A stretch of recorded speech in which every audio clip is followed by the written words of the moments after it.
pray for us, please? Dear God, I pray that as Pastor Grant is leading this Bible study, Lord, I pray that bless all of us as we're here today listening to this Bible study, Lord. And I pray that we can learn something from this and we can apply it in our daily lives, Lord. And I pray that you help us using this Bible study to overcome our challenges, Lord. I pray that we can do this one in Jesus' name. Amen. Thank you very much. So we'll continue with our study on the book of Daniel, and we're going to look at Daniel 8:14 again, and then how the prophecy got fulfilled in Daniel chapter 9. I mean, not fulfilled, but explained in chapter 9, because the explanation was not given of that prophecy in chapter 18. Because I'll just read to you from verse 17 of chapter 8, concerning the and he said unto me, for 2,300 days then shall the sanctuary be cleansed.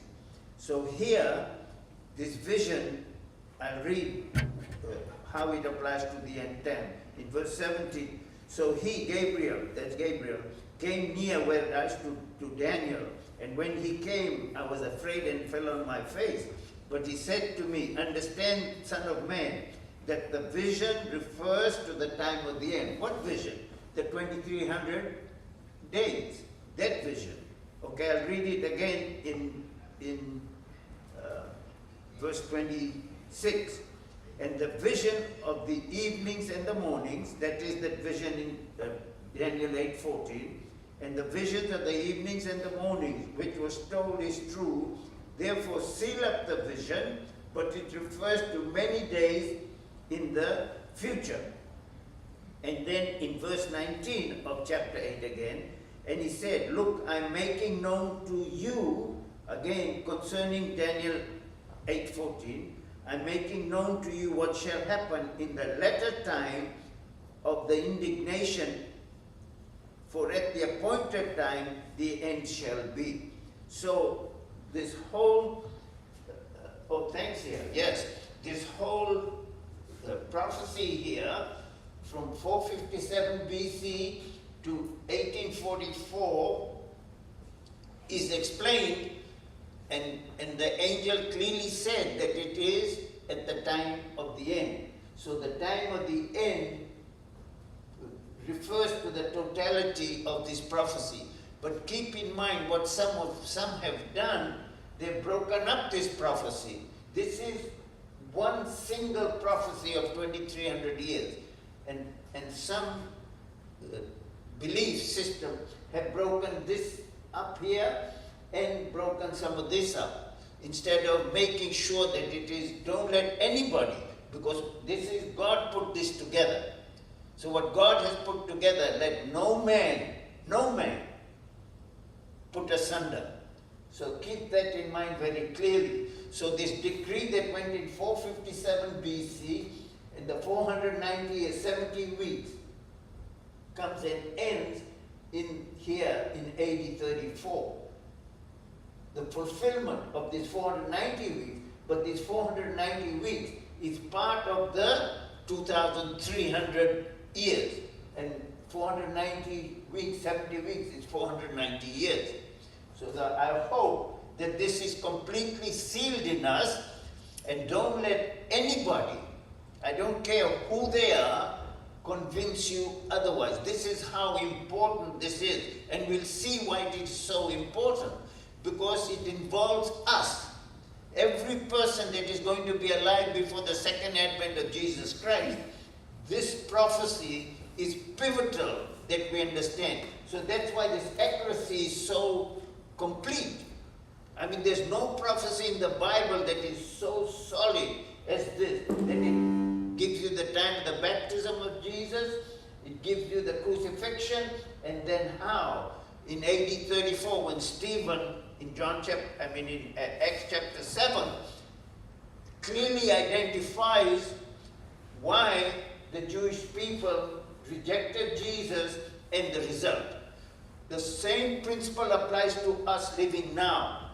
all of us that are getting this understanding and the truth that Jesus taught, you will see how it applies to all of us. Or for that matter, I'll address this. So the reason I'm once again making sure that this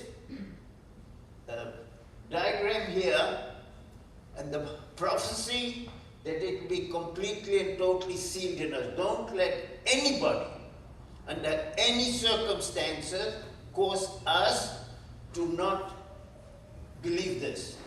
This is how important this is, okay? So I'm going to concentrate our message for this morning in the light of this, and how from 1844, this thing got fulfilled in 1844. In 1844, look, remember in the Old Testament, anybody got any thoughts? Share that with me. In the Old Testament, one day in the year, in the Old Testament, one day in the whole time of the history in the Old Testament, one day in the year was set apart as a type, as a shadow, to point to this time here. One time in the year, every year, until Jesus came. Okay? Anybody got any thought? What was that day? Passover? No. Well, yes, the Passover, but there was one day that was set aside, and it is called the Day of Atonement. Go ahead, Denise. So there were 7 major feasts, Yes. right? And Yes. this was one of them, wasn't it? Yes. So you had the first 3 that pointed to the first coming of Jesus. Yes. And then that Passover was the last one of those. Yes. And I don't know all of them in order, but and then there are 3 left, right? Yes. And starts with this one, and then you have trumpets, and then you have the booths, right? What is it? Tabernacle. So Okay. those are all pointing to everything that's happening. So this one is the 5th one, Yes. the But 5th feast. But what I'm focusing on is what was that one day Yeah, this one. in the year that was at the end of the Jewish year. At the end of the Jewish year, there was called a what? The Day of Atonement. So that one day in the year that was the Day of Atonement applies once in the year, okay? But here, this Day of Atonement that was a type in the Old Testament has application from here. What we call the antitypical Day of Atonement, okay? So it starts from this time, but the problem is, okay, question. When Jesus ascended to heaven, where did he go? The right hand of the Father. He went where? Right hand of the Father, okay? So when he went to the right hand of the Father, what did he do? What was his work? Was our Huh? high priest. High priest. He started his high priestly ministry. But in the Old Testament, who did the high priestly work? Time called the Day of Atonement. Okay? Go ahead. It seems to me that the Day of Atonement was completing everything for a year, whereas now it's completing everything to the date. 1844. It sums everything up. In Yes. other words. See? Because on the Day of Atonement, that once a year in the Old Testament, which is called the Day of Atonement, the whole year in the sanctuary service, the whole year they did the rituals. Morning, evening, 24-hour day, everything was done. But when it came to the end, the Day of Atonement, once a year, they cleansed what? The high priest. He went in where? The Holy of Holies. Okay? But we must Don't let anybody confuse us here. Jesus went into the Holy of Holies at his ascension. That is settled. Okay? So question. If that is settled, he went into the Holy of Holies at his ascension, then as high priest, he goes as the high priest. What happens here at 1844? He's already there at his ascension. When he goes up after the crucifixion, then what happens here, Jesus as high priest, if he's already in the Holy of Holies? He completes everything that he was planning to do, and now it's up to us to take it from here. Very important. See, this special work, he's doing the high priestly work all the way through to 1844. But from 1844, a special application applies. It's a special work that starts for the end time. So remember, we had studied this quite a bit. In the Old Testament, every sixth day, what happened? In the Old Testament, every sixth day, they got the manna. And what did they get on the sixth day? Double portion. Okay? So here, we are starting at the end of the sixth day, the end of the 6,000 years. So double portion of manna. This is the high priestly work where Jesus now is trying to get the world, the whole world, to start understanding something that was not understood to the extent that now, at the fullness of this time, Jesus is giving this revelation. Go ahead, Denise. So are you saying that the Day of Atonement started when Jesus went to heaven? Yes, definitely did. And then Never they- confuse that. Because But Daniel says unto 2023 days shall the sanctuary be cleansed. Yes. So what's the difference between the atonement and the cleansed? hold on. Here, the cleansing has already started after the cross. But this is a special work in the context of the Day of Atonement. Okay? This is a special work in the context of the Day of Atonement. So we must keep that in mind, that here we move into this special time. And this is pivotal. If we fail to understand this prophecy, and that's why I'm saying that tragically, a lot of the Christians, I'm stating this, a lot of the Christians have not accepted what Daniel and the book of Daniel taught. This is how pivotal and important this is. Okay? So now I'm going to address this whole issue and what started from here.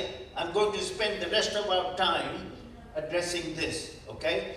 So this church of ours, okay? I'm making sure that this is clearly understood.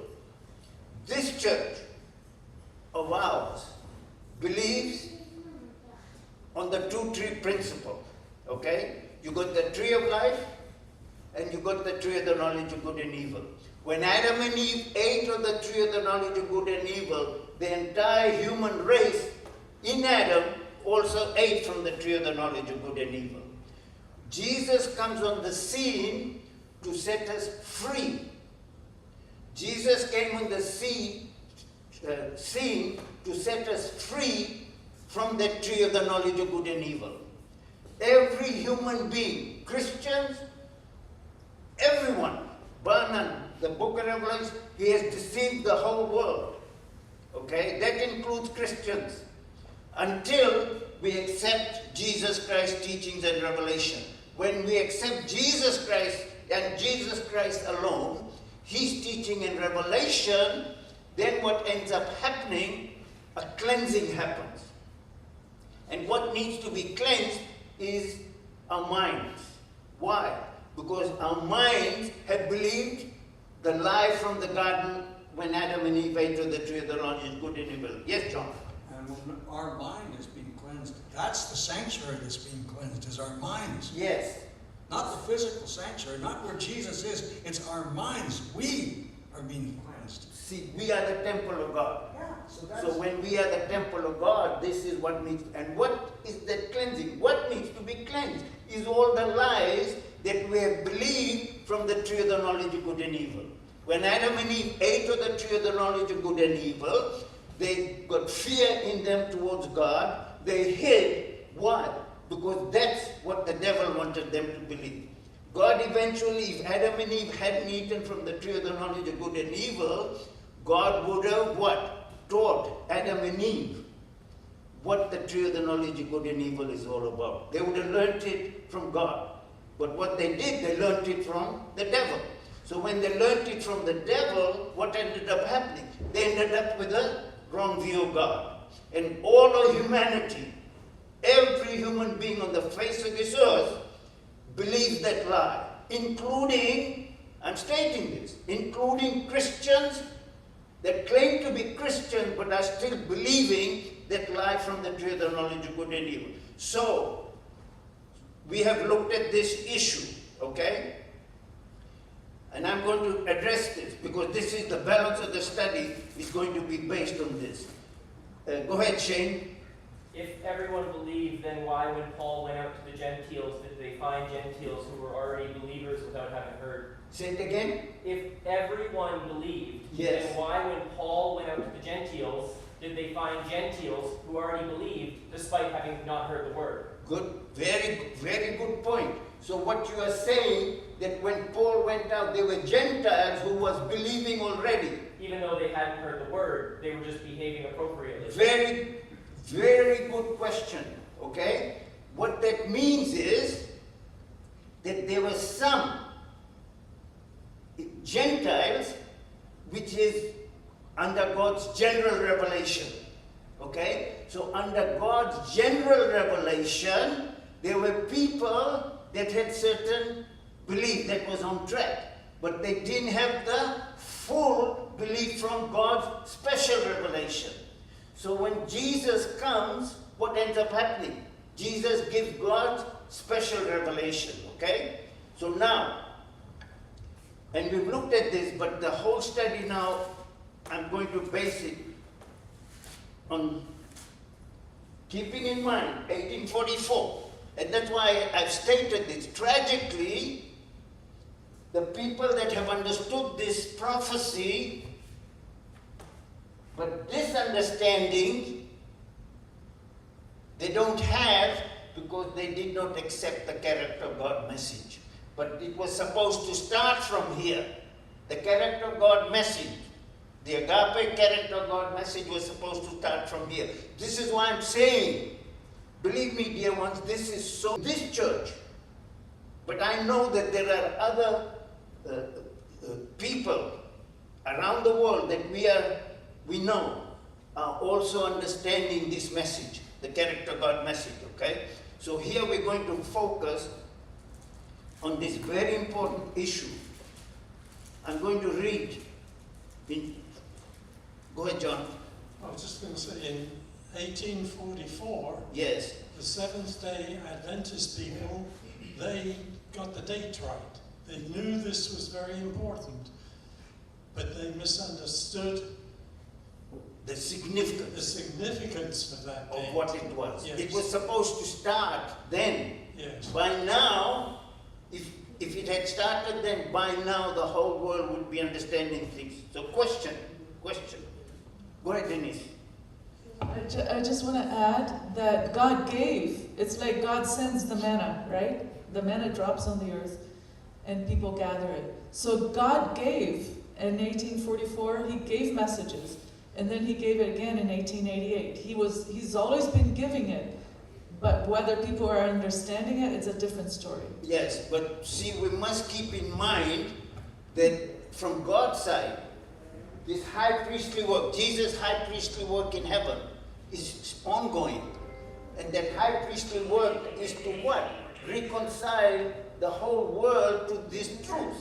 But the whole world needs the truth from us Christians who have understood this. You cannot give something you don't have, okay? So as long as we're going to believe lies, there's no way we can give the truth. Question, very important question. And this sometimes drives people crazy, and they come up with all kinds of weird understanding, okay?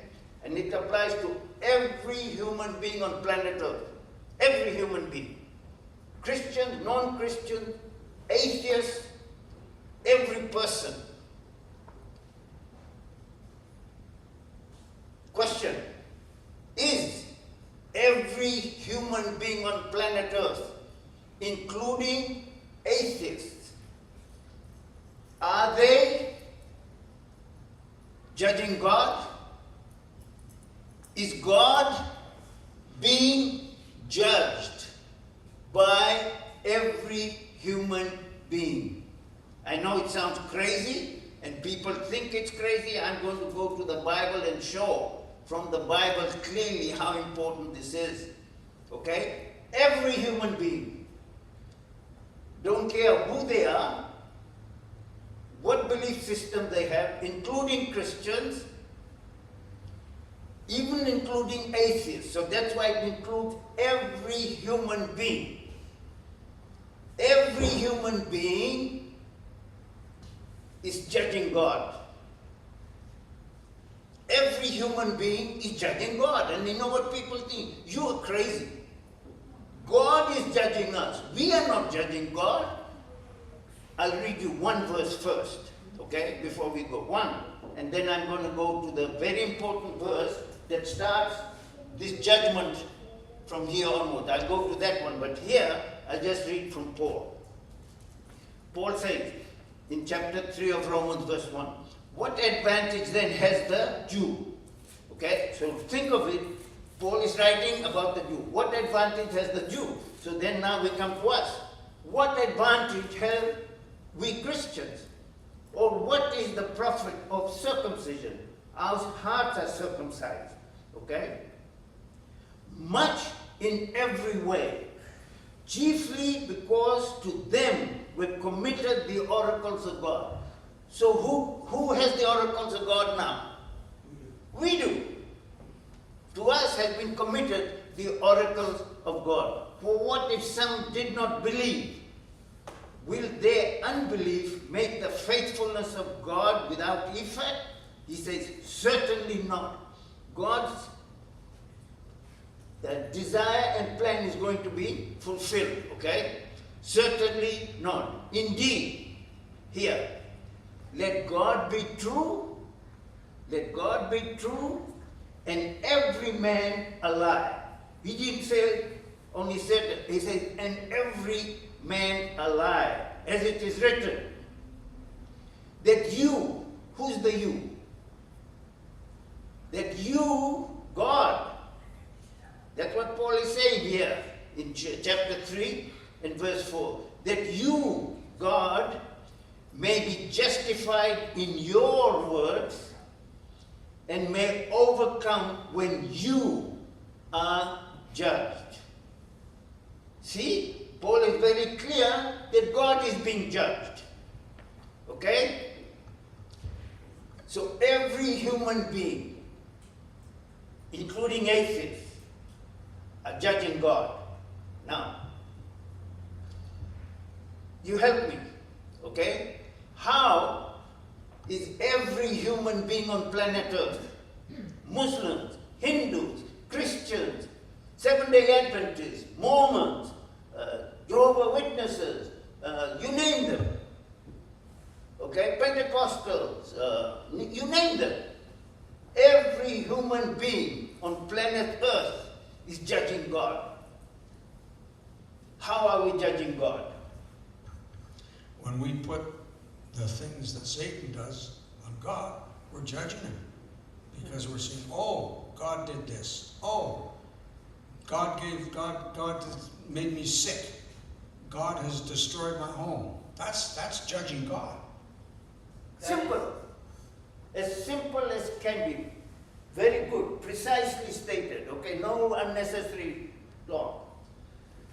I would say that that is a cultural affectation that we clearly have done for thousands of years. We do judge God in the human cultural way, but to ask to the scripture why all humans are judging God, it's simple material physics as revealed to us by Jesus' science thousands of years.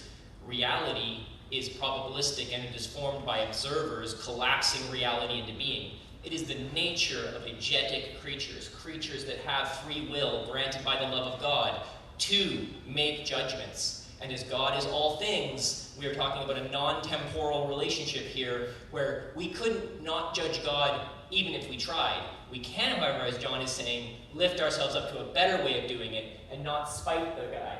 See, so go ahead, John. Well, it's summed up because it says in the Bible, we are all born sinful.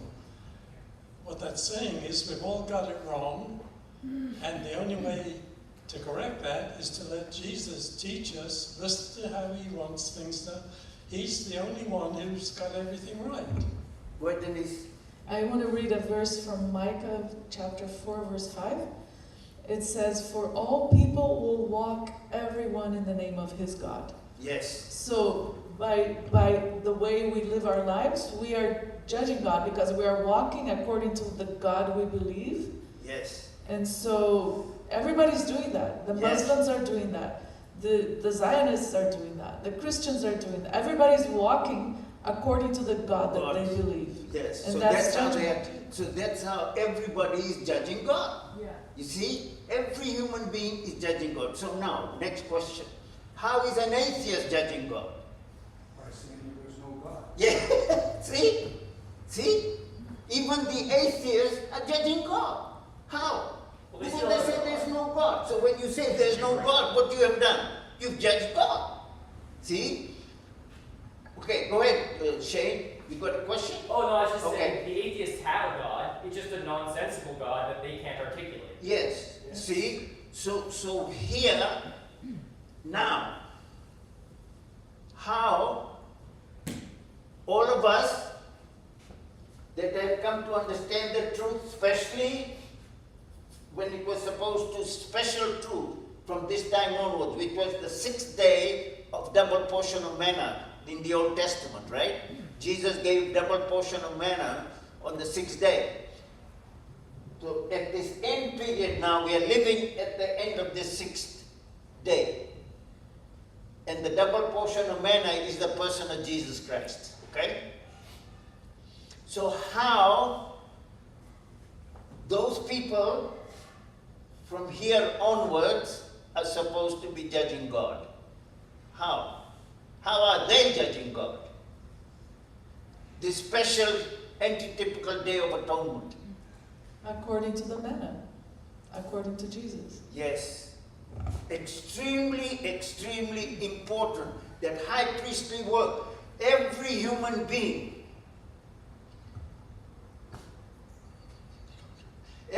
look, okay, let me read this.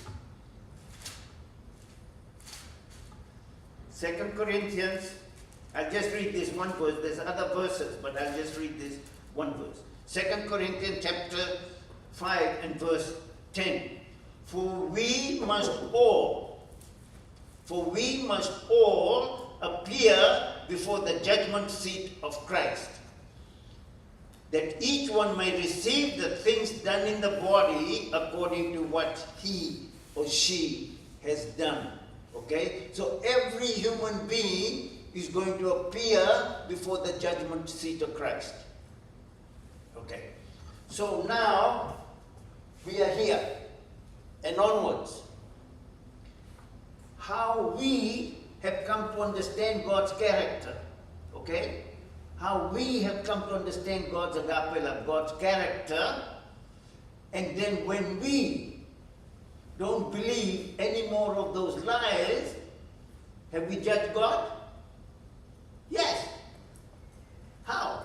How did we judge God? If we don't believe any more of Satan's lies, from the tree of the knowledge of good and evil about God, and we all believe what Jesus Christ taught, because every person will appear before where? The judgment seat of Christ.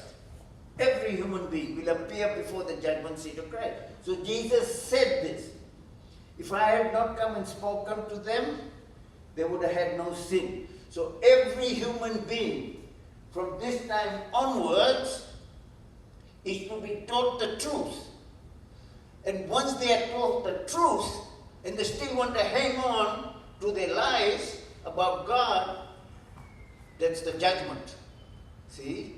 Would that be when they come before the judgment seat of Christ, if they don't, if they hear the truth and don't accept it? Is that when they come before the judgment seat of Christ? It can apply. If I right now have rejected that, I have already, in the high priestly work of Jesus, done what the Jews did to Stephen by stoning Stephen, right? So what I do, when I reject the truth, when I do, is I'm crucifying Jesus all over again. I'm going to cover this. I got enough time to cover this, okay? I would just say to what John said about the judgment seat of Christ. Christ is the Word, the way, all of material reality made flesh. So by existing, we are before the judgment seat of Christ. Very important what Shane brought out. Very. I'm going to cover this, okay? Because in Revelation 14, okay? And I don't want to go to the whole study of 14, but I'm going to go ahead. I was just going to say that we're talking about in the Old Testament when they had the manna. Did they all obey God? Did they all believe and do it? No, there were a third or 2/3, whatever it was, who did not obey. The same is going to happen with this. That was just a type. Yes. It's a type of thing. Yes. The And manna now- never went away. Now, when we start to hear about this Yes. 1844 Yes. start, a lot of people are not going to believe it. Yes. Go ahead, Shane, what were you saying? I just wanted to correct when John said, you said in the Old Testament when they had the manna, Yes. the manna of heaven never stopped coming. It Yes. still sustains through Exactly. miracle Yes. all the time. No, Yes. I'm saying for those people there, They still didn't believe, and still some to this did day. and some didn't. Yes. And today we still get the manna from heaven, and still people Yes. don't believe. Because Jesus said it in John chapter 6. And See? they are sitting before the judgment seat of Christ by existing, Yes. and they still don't believe. Yes. Yeah. See, because Jesus clearly said that Moses did not give you the true manna for heaven, but my Father gives you the true manna, okay? So here in Revelation chapter 14, verse 6, then I saw another angel flying in the midst of heaven, having the everlasting gospel to preach to those who dwell on the earth, okay? To every nation, tribe, tongue, and people, saying with a loud voice, fear God and give glory to Him, for the hour of His judgment has come. This is for the end time. So when it says the hour of His judgment, who's the His? God. God is being judged. The hour of His judgment has come. God is being judged in the way we believe how He judges. You see? If we believe through the tree of the knowledge of good and evil, then we are judging God the way Satan wants us to judge, believe in God. When we come to know the truth about God's character of agape love, that there's no violence in God whatsoever. Revelation says, they did not love their lives even to the death, which means to say, we will not even kill any other human being, even though they are our enemies, and even if they come to kill us, we will trust God. And if we have to die, we'll die. But we will not use violence, because Jesus proved that the God that He revealed is completely and totally agape, and there's no violence in Him. So here, when we say, for the hour of His judgment has come, And then, look, when it says, and worship him, I want you to give me some thoughts on this one. And worship him who made the heavens, the earth, the sea, and the springs of water. So when it is telling us, worship him who made the heaven, the earth, the sea, the springs of water. Worship him. What is involved in there? Any thoughts? Anybody got any thought? What is this? Worship the God who created the heavens, the earth, and the sea and the springs of water. Goes back to where? Genesis. In 6 days, God what? Created everything, right? Then he gives us the 10 commandments, and in the 10 commandments, what does he give? On the 4th commandment, he says, remember what? The Sabbath day. See how important the Sabbath is, and people think, they think that it is not that important. The very study we are doing on the character of God goes right down to that 7th day, the Sabbath, because that established, if we don't accept the true Sabbath, then what we are doing is what? We are judging God. See? The Sabbath is the Day of Atonement. And Also the day of yes, rest. and also keep in mind, okay, keep this in mind. But when it says, remember the Sabbath day, and then gives the definition into there of what? God being the creator. And what is antithetical to the creator? Destroyer. Antithetical to the creator is the destroyer. Don't ever. That's why Jesus said, I am the Lord of the Sabbath. Don't ever confuse God with the destroyer. That is how we are judging God. When we attribute to God the character traits of the destroyer, and we say, hey, the Old Testament is very clear. God said, go kill man, woman, and children. Kill all of them. Animals too. Okay? And we say it's there, but when Jesus comes, and in his high priestly work, he reveals what the Father is like. Any thoughts? Anybody got any questions so far?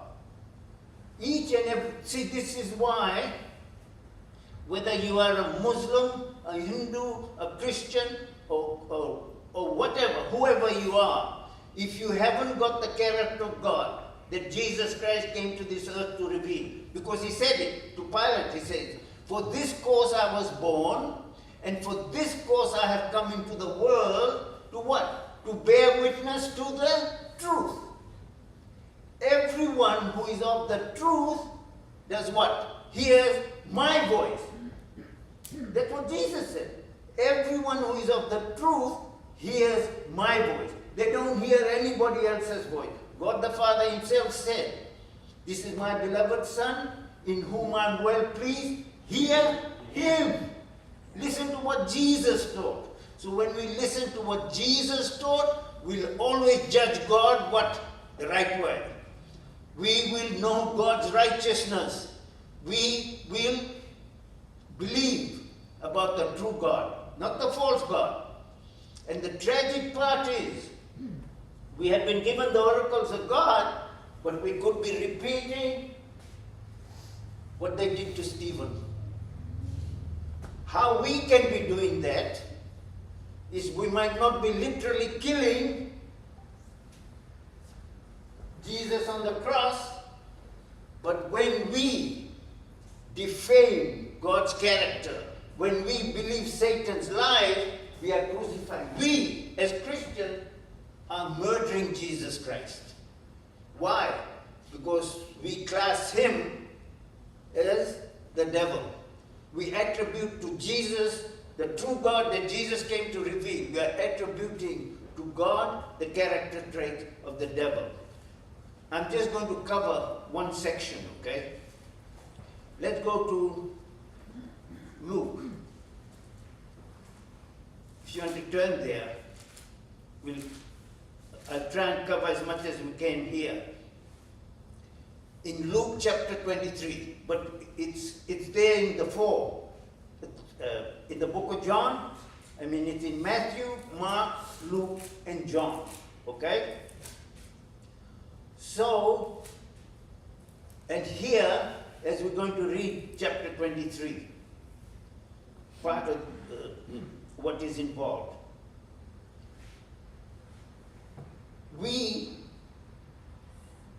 The way they judge Jesus, we are going to be judging Jesus and God, okay? So here, then the whole multitude of them arose and led him to Pilate, okay? And they began to accuse him, Jesus, okay? They began to accuse him, saying, "We found this fellow perverting the nation," the Jewish nation, "and forbidding to pay taxes to Caesar, saying that he himself is Christ, a king." Okay? Then Pilate asked him, saying, "Are you a king of the Jews?" I'm doing this in Luke, I'm not doing it in John, okay? Because if I go to John, there's far more involved there. He answered him and said, "It is as you say." So Pilate said to the chief priests and the crowd, "I find no fault in this man." What did Pilate just do? He judged. Pilate just now did what? He judged. He judged with the right mind. He says, "Hey, look, I find no fault in this man." So when Pilate said he found no fault in the person of Jesus Christ, who else did Pilate say, "I find no fault in him"? Huh? God. Can you see? When Pilate said to, because what? How do we know this? Because Jesus said, "If you've seen me, you've seen my Father. I and the Father are one. We are the same." He's referring to the character. So here, when Pilate tells, it is, so Pilate said to the chief priests and the crowd, this is to us Christians, pastors, teachers, evangelists, all the people that claim to know the Bible and preach and teach the truth from Pilate is talking to all of them, okay? And he's saying, so Pilate said to the chief priests and the crowd, "I find no fault in this man."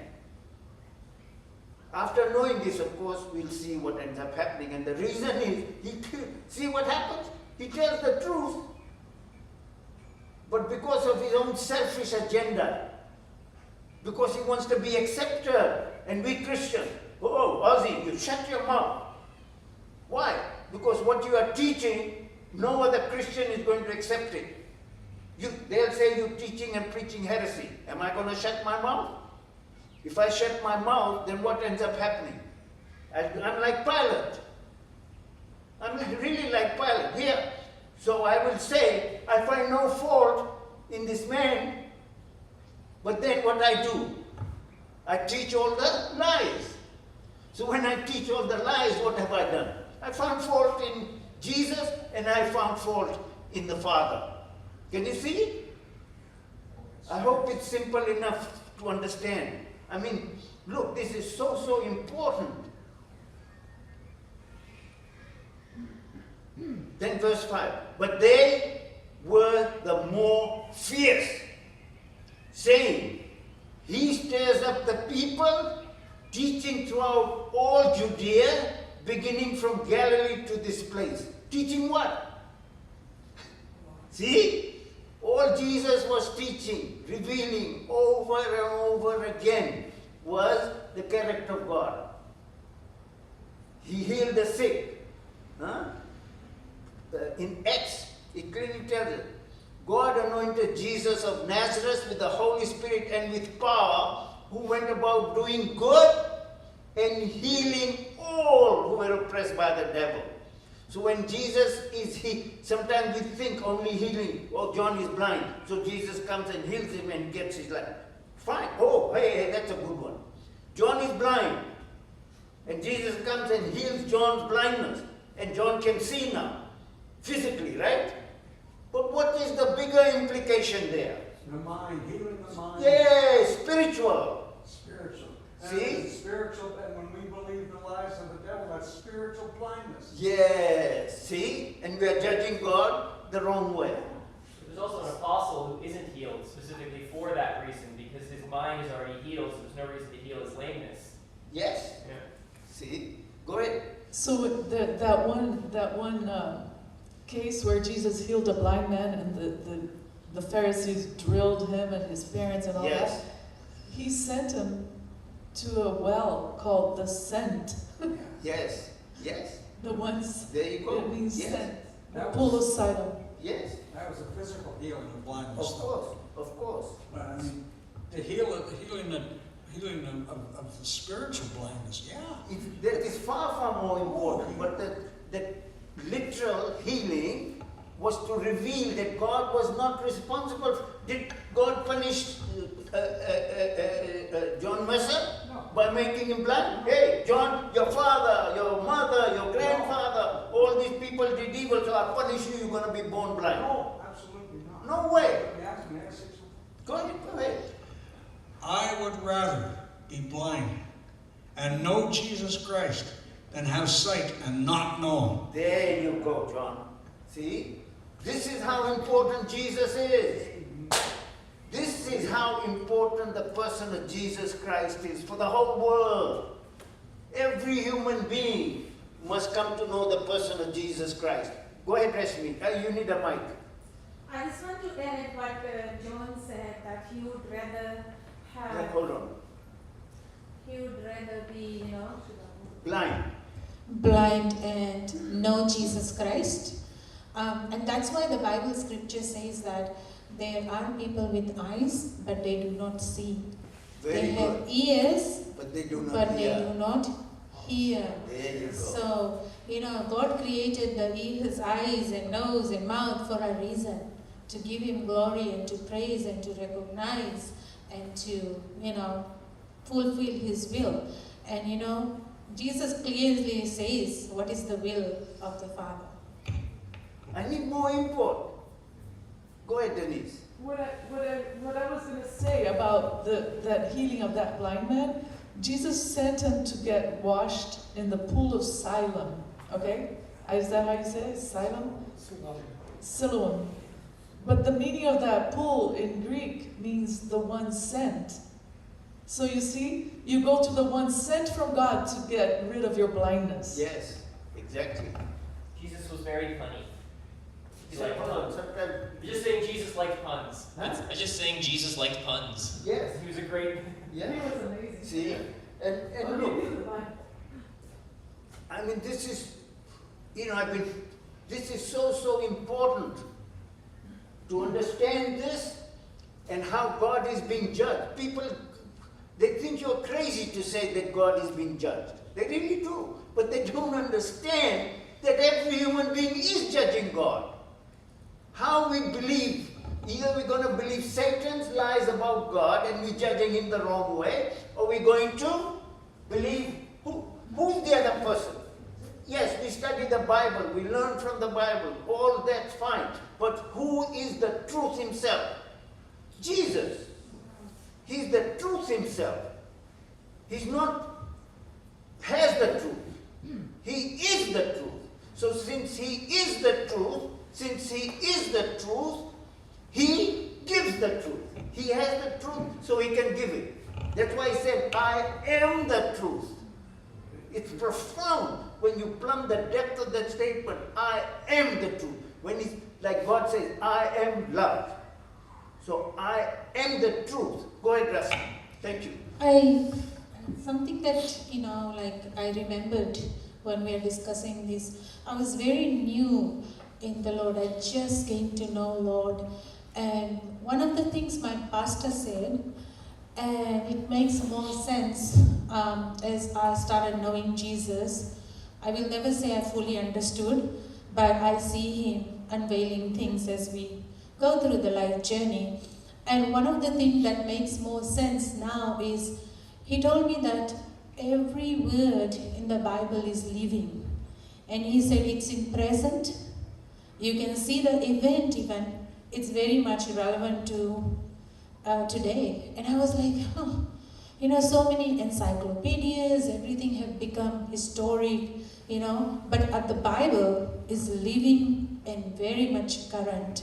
Yes. And today it makes more sense when I reflect. Yes. Every word is so applicable if we sit down and we Yes. see it through Jesus, if we through the eyes of Jesus, how relevant it is. And I just want to thank God, His word is so current. Yes. It's not outdated. It's so relevant, Yes. So many scientists, they are doing so many research, and because they are saying, it's not applicable anymore, and they put it aside, they shelf it. And so many things they are like, no, this day, this hour, it's not applicable. But look at the Bible. Indeed, it's like applicable every day, night, morning, good season, bad season, whatever we think of. If we see it through eyes of Jesus, Yes. who is the You truth, never go wrong. you will never go wrong. You will see something. The word speaks to you, or the word is very much applicable to you Because today. Jesus said it this way, you search the scriptures, which is the totality of the Old Testament, for in them you think you have eternal life. But this Yeah. whole thing comes and points to me that you may have life. Go ahead, Denise. And I want to connect another dot, and having to do with the word also, that the church that's living during this judgment that you've been talking about is the Laodicea church. Yes. And the word itself, Laodicea, means, it's a compound Greek word, laos and dike. And laos means people, and dike means justice. Yes. Very important. And so God's justice is being judged. What kind of God is He? Yes. And also in that church, it's mentioned a witness. The only church where it mentions Jesus Christ as And the true witness Yes. in the judgment, you see? So everything fits together. Yes. See what happens. We can take the Bible, and Paul writes this very clearly. Things that applied to the local congregation, to the local people, we must find its universal application. Don't get locked in there, because he said the letter of the law kills, but the spirit of the law gives life. So we make sure that we don't get locked in with the letter of the law. So here, why I'm going through this passage in Luke chapter 23 is confirming to us, okay? Confirming to us what this judgment is. Because the way they judged Jesus, they also did what? They judged God the same way. Everything that they were saying about Jesus, their whole system, their whole house was believing the same kind of lies about God the Father. Listen. And this kind of judgment, we see it in the garden as well. The Yes. judgment. Yes. We see right at the beginning who's initiated, like where this judgment came from. Yes. Okay? So here in chapter 23 again of Luke, when Pilate heard of Galilee, he asked if the man were a Galilean. And as soon as he knew that he belonged to Herod's jurisdiction, he sent him to Herod. So what ends up happening? Who was also in Jerusalem at that time? When Herod saw Jesus, he was exceedingly glad, for he had desired for a long time to see him, because he had heard many things about him, and he hoped to see some miracle done by him. Keep this in mind. We are reading, applying to us living now, okay? Then Herod questioned him with many words, but he answered him nothing. And the chief priests and scribes stood and vehemently accused him, Jesus. Then Herod, with his men of war, treated him with contempt and mocked him, arrayed him in a gorgeous robe, and sent him back to Pilate. So what ends up happening? Herod ended up judging also. He judged Jesus. He says, hey, I've been waiting to hear from this guy, this person, all of this stuff. So what is happening today? Same thing. When Jesus is sent to me as a Muslim, or when Jesus is sent to me as a Seventh-day Adventist, or when Jesus is sent to me as a Mormon. You see what I'm saying? And when I reject Jesus Christ's teaching, Jesus Christ's revelation, then I'm doing exactly what Pilate eventually did, what the Jewish people did, what Herod did, what everybody else did. We are attributing to God all the demon characters of the demons, of Satan and all of his emissaries, okay? Then Herod, verse 12, that very day, Pilate and Herod became friends with each other. Wow, what ended up happening? Pilate and Herod became friends with each other, for previously they had been at an enmity with each other. So what's going to end up happening?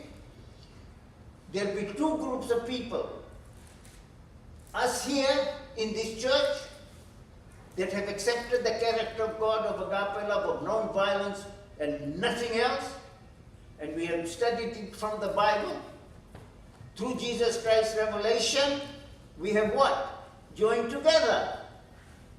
But then a Muslim says, no, you are wrong. Our Quran teaches us that God kills all the bad people and the evil people. And the Christians say, yeah, that is true. Our Bible teaches the same thing, okay? And others, and then what ends up happening? They all what? Unite. They join together in these lies about God. They have something in common. And they become friends. Dear ones, it applies to us living right here at this stage in the history of the world. That if we, and I'm thinking this church, we, this small group of people that are understanding the character of God, the ones that don't understand the character of God thinks we are what? Crazy. We are blasphemers. We are liars. And we are Christians in the person of Jesus Christ alone. We are Jesus' disciples indeed. We are not just Christians. We are Jesus Christ's disciples indeed. That's who we are. Not with pride, nothing. And this church stands only for one thing. We will not allow any heretical belief here. That God has chosen us. Every one of us in this church are in total unity. How will you do that without violence? How are you going to do that without violence? In the book of Revelation it says, they did not love their lives even to the death. So if somebody comes even to kill us, we'll trust God completely. But we will not use violence to kill them. We'll trust God, we would rather die. Don't you use property rights and insurance companies and money? Pardon? Don't you use insurance and property rights and money and law? Don't you use violence to protect yourselves? So that's all part of the tree of the knowledge of good and evil. So I we know. have to, what you are saying is true. So what happens, we have to come out of that whole system. Yeah. We have to. Somehow the other God is going to guide us when we all are going to come out of that system. I'm sorry, we've got time is over. Very, very important. Can I close in prayer? Our gracious Father, we just pray that each and every one in the whole world will come to know you. For this is life eternal, that they may know you, the only true God, and Jesus Christ, whom you have sent. Thank you for answering our prayer. Thank you for guiding us in Jesus' name.